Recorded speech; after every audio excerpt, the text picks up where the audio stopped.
اگر چھوٹا آدمی جرم کرے تو اسے سزا دے دی جائے، اور بڑے لنک والا اور بڑے سورس والا اگر کوئی قتل بھی کرے تو اسے بچانے کے لیے 1000 ہتھ کنڈے اپنائے جائیں۔ یہ نظام عدل میرے مصطفیٰ کا نہیں۔ انگلی اٹھانے سے پہلے میرے آقا کی ذات کو پڑھو، حضور پاک صلی اللہ علیہ وسلم کے اخلاق کریمانہ کو پڑھو۔ یہ ریپسٹ کیا بتائیں گے میرے آقا کی عظمت کو؟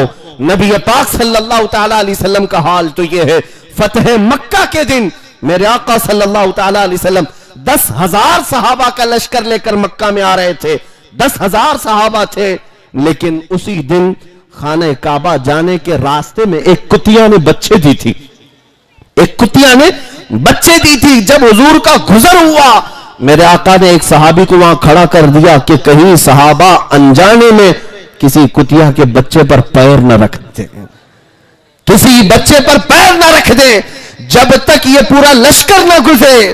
میرے آقا نے فرمایا تمہاری ذمہ داری ہے کہ اس کتیا کی حفاظت کے لیے کھڑے رہو۔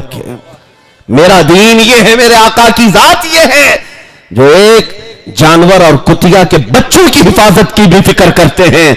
یہاں درندے جو بلاತ್ಕಾರ کرتے ہیں وہ میرے آقا کی ذات پر انگلی اٹھاتے ہیں، تمہیں اندازہ بھی نہیں ہے۔ میں آپ کو بتاؤں، حضور پاک صلی اللہ تعالیٰ علیہ وسلم مدینہ طیبہ میں تشریف فرما ہے۔ آج تو برسوں ہو گئے، رعایا اپنی بپتا کس کو سنائے گی؟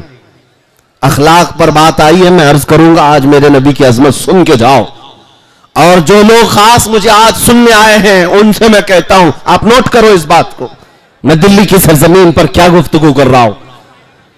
نبی پاک صلی اللہ تعالیٰ علیہ وسلم مدینہ طیبہ میں ہیں، صحابہ کے ساتھ تھے۔ ایک پاگل عورت حضور پاک صلی اللہ علیہ وسلم کے راستے میں آنے لگی، صحابہ روکنے لگے، یہ آئے گی تو بڑبڑ کرنے لگ جائے گی، اس کی زبان بہت چلتی ہے، لوگ اس سے راستہ کاٹ لیتے تھے۔ ظاہر سی بات ہے پاگل لوگوں سے کون بات کرے گا؟ نبی پاک صلی اللہ تعالیٰ علیہ وسلم کے پاس وہ خاتون آنے لگی، میرے آقا نے فرمایا چھوڑ دو اس کو، راستہ آنے دو، اس سے بات کیا جائے۔ صحابہ نے کہا یا رسول اللہ صلی اللہ علیہ وسلم اس کا دماغی توازن ٹھیک نہیں، مانسک سنتولن بگڑا ہوا جس کو کہتے ہیں، لیکن میرے آقا نے فرمایا اسے راستہ چھوڑ دو، مجھے پتا ہے پورے مدینے میں اس کی کوئی بات نہیں سنتا، اگر میں بھی نہ سنوں تو وہ کس کے پاس جائے، میں بھی نہ سنوں تو وہ کس کے پاس جائے۔ مصطفیٰ کریم صلی اللہ تعالیٰ علیہ وسلم اپنا قافلہ روک کر اس خاتون کی بات سننے لگے، اور ایسے سنتے رہے جیسے کسی دانشمند کی بات سن رہے ہوں، کسی بڑے آدمی کی بات جیسے توجہ سے سنی جاتی ہے۔ اس خاتون کی بات میرے آقا سنتے رہے، وہ بار بار ایک بات کو دہراتی رہی، نبی پاک صلی اللہ تعالیٰ علیہ وسلم اس کو غور سے سنتے رہے، یہ احساس ہونے نہیں دیا کہ تجھے ہم پاگل سمجھ رہے ہیں۔ میرے عزیزوں، یہ اخلاق کریمانہ ڈھونڈ کر کے لاؤ دنیا کے اس نظام میں۔ یہاں تو حال یہ ہے کہ ان کے سفید کپڑوں پر دھول لگنے نہ پائے، اس لیے کسی غریب سے بات کرنے کو تک کوئی نیتا تیار نہیں ہے۔ ہاں کون کس کی بپتات سننے کو تیار ہے؟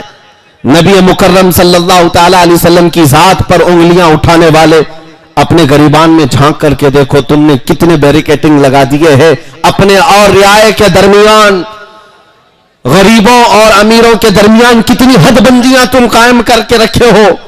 وہ مصطفیٰ کریم صلی اللہ تعالیٰ علیہ وسلم جانتے ہو، ایک انگریز اپنی کتاب میں لکھتا ہے، میں آج ان کی باتیں نقل کر کے چلا جاتا ہوں اس لیے کہ دلی کی سرزمین پر بھوکنے والے بہت سارے آتے ہیں، انہیں پتہ نہیں حضور کی ذات، حضور کی شان کو پڑھا نہیں ہے۔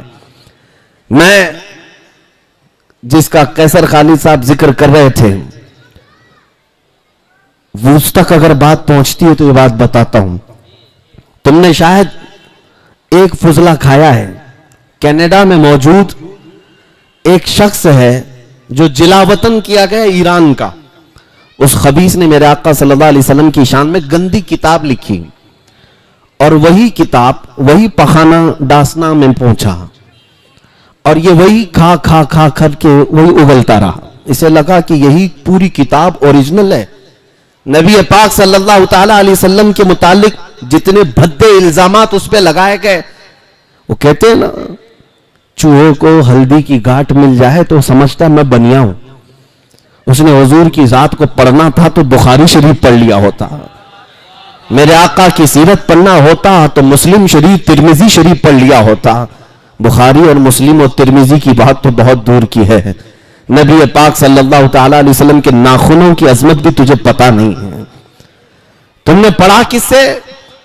کینیڈین گستاخان رسول نے جو بھدی کتابیں لکھی وہی تمہارے پاس آئی، اور اسی کو بیس بنا کر کے کہنے لگ گئے، حضور کی ذات پر کیچڑ اچھالنے لگ گئے اور کہنے لگے کہ میں محمد کی حقیقت بتاؤں گا۔ نعوذ باللہ، ظالموں، تم نے دشمنوں کی کتاب پڑھ کر کے میرے آقا کو پرکھنے کی کوشش کی، اور میں تمہیں انہی کی کیٹیگری سے بتاتا ہوں، انہی کی کیٹیگری سے۔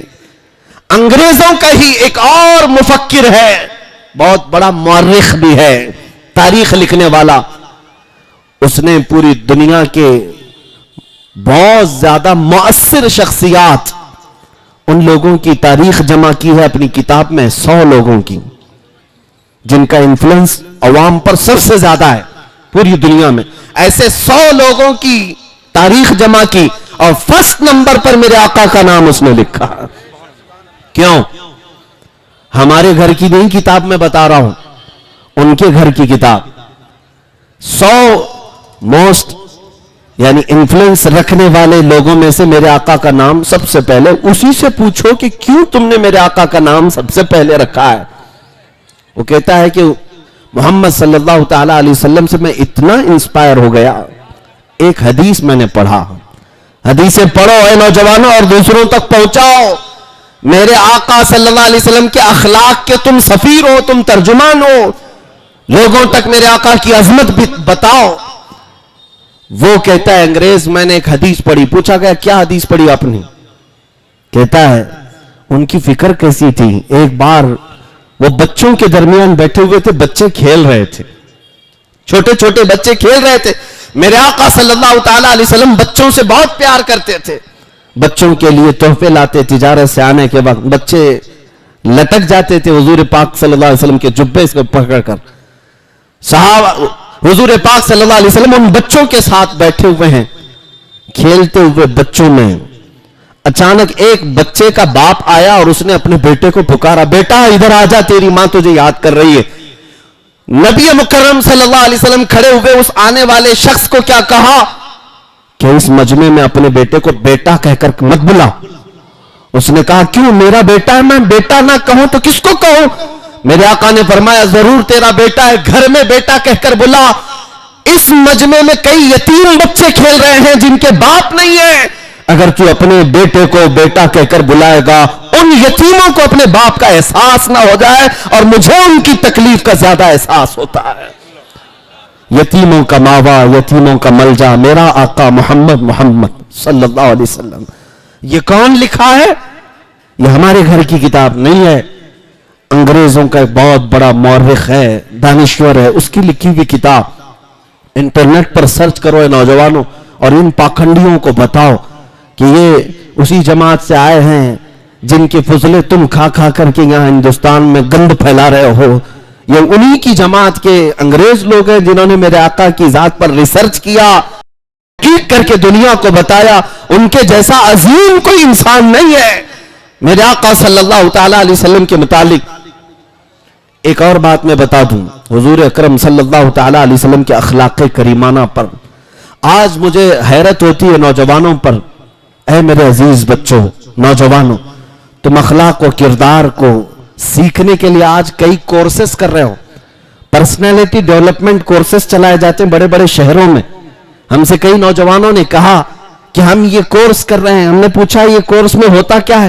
کہا اس میں لوگوں سے ملنا سکھایا جاتا ہے، بیٹھنا سکھایا جاتا ہے، بات کرنے کا انداز سکھایا جاتا ہے، کھانا کھانے کا طریقہ سکھایا جاتا ہے کہ بڑے لوگوں میں، رچ لوگوں میں کیسے تم لوگ بیہیو کرو گے، یہ پرسنالٹی ڈیولپمنٹ سے تعلق رکھنے والی چیزیں سکھائی جاتی ہیں۔